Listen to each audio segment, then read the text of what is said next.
Well, I pulled the trigger finally. I've been studying this thing for 2 years or however long it's been out. Went to buy one a bunch of times, but I always like buying used because I like saving that money from the dealer's fees. So we got the 21 Tenere 700, obviously, and the red, which is what I really wanted. So I almost considered buying a black one last week, and then I stumbled on this one in Georgia, and it was a long ways away, like, 9 hours. But I got lucky. The guy was going to Thanksgiving dinner at his in laws just north of Orlando, and I'm in South Florida. So that was a 3 hour and 45-minute ride, 4 hour ride, call it. Luckily, I didn't get traffic. But so this is what we got. I got a price I'm happy with. Because I hunted for a long time. I test drove this thing back at Daytona Bike Week. What is that? Almost 2 years ago. So not the last one, but the one before that. So first time I was ever on one, just rode it around the Daytona track there in the little parade that Yamaha takes you on with a couple other riders with different bikes. So I love the idea of this thing. It is a kind of a behemoth in some ways, which I knew, and obviously I would have loved it to be 350 pounds like everybody else. But uh, I've been trying to go lighter and lighter. So with Ian, the hurricane, I just lost a few bikes. Unfortunately, they weren't insured. I lost a Yamaha FZ1 2014, and I lost a WR250R 2010, which were both basically mint. But if you take those two bikes, the WR250R and the FZ1, and you put them together in a weird way, that's what you have here.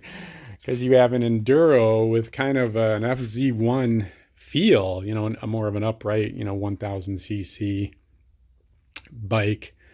Oddly enough, it kind of feels like that when I sit on it. I know, if you've seen the FZ1, it's kind of an upright version of the R1 motor, which I found very comfortable when I would ride a couple hundred miles and not have any issues with.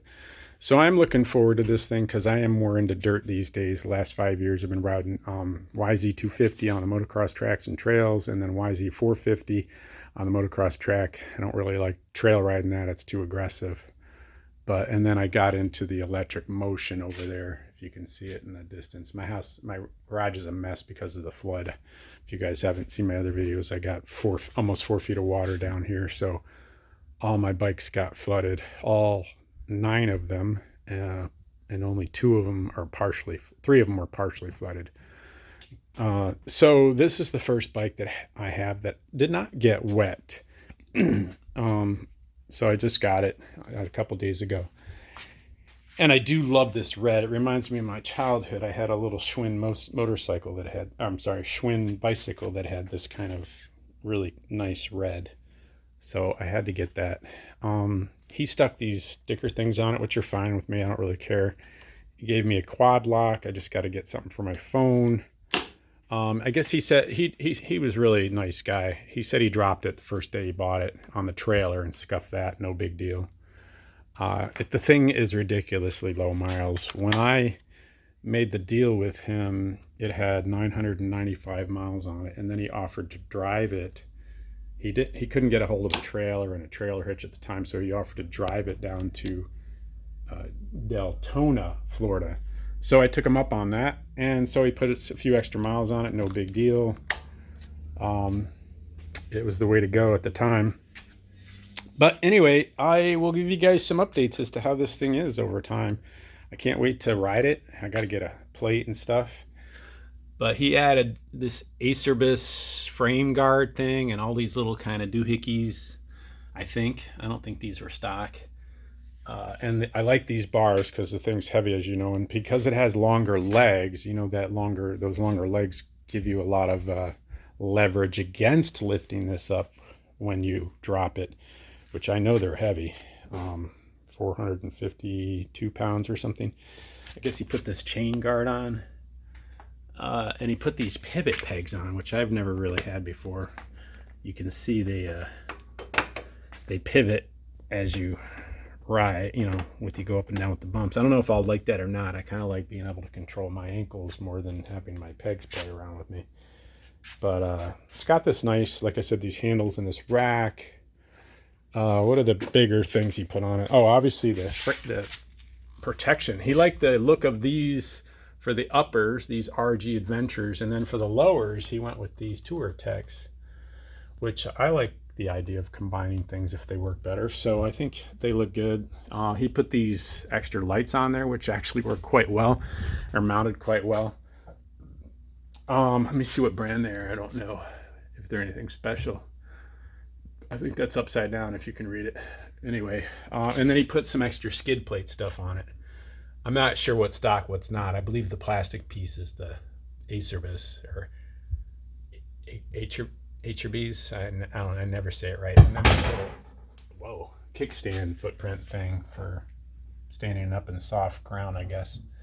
Which I don't know if I care about or not, but and I guess more. I think these are additional stickers he put on it. And then I think that's an aluminum radiator guard too, which is kind of nice. It's got the Tenere logo in it. Anyway, I'm very happy with it. Incredibly low miles, as you can see, 1,500 miles. So it's basically never been ridden. And it's due for an oil change. I did buy an oil filter ahead of time in preparation. And so I'll just change the oil. I already started adjusting the hand controls for me. I never understand why. Well, maybe you guys can tell me. I like my levers heading down towards the earth more because when your hand works better in line, and I have a damaged hand, and then when you're standing up, even more so, your wrist isn't bent when you're doing the controls. But as you know, these things have a little nubby in them that fit into the handlebar that don't allow you to reposition it. So I actually shaved the nubby off yesterday so I could rotate this. And the reason I was rotating this is so it didn't hit the lever when you squeeze it. And then I always slide this lever over to the right more so that I get towards the end and have better leverage. I don't need as much pressure in my hand because I'm down to 4 fingers on this hand. So I rotate the mirror to get that done, obviously, because they're all connected. And the same with this. I do like rotating the brake downward more. So when you're standing and so forth. This little hole, I'm trying to find some sort of adapter because he did mount the switch, but he didn't finish mounting it in the dash. As you can see, it's kind of a nice little switch, and you can see it works at all times. Those things are pretty cool. He says they work great, so we'll see. Really nice guy again. And so I'm going to try to mount that in that additional hole here, which nobody mentions anywhere online. I guess it's basically identical to this, so I got to find some adapter thing or make my own little plate to put that switch in there. Anyway, I'll have some fun with it, and it looks like it's in great shape in terms of it hasn't been beat up or dropped, and the body panels are all good, other than that little nick he did up there. Who cares? I could buy a new mirror, but I'm going to drop it plenty of times, so I'm not worried about that. So tires obviously have about 1,500 miles. I think they'll be okay for now. I'm going to try taking the recommendations of other guys online with the different tire combos, so we'll go from there. Anyway, I'll keep you guys posted as to my thoughts on this thing. Obviously, it's got a great reputation, but I don't really like heavy bikes anymore. But they say it feels lighter once you ride it, so we'll go from there. Talk to you guys later. I'll keep you posted. Take care. Appreciate any likes and subscribes. Take care.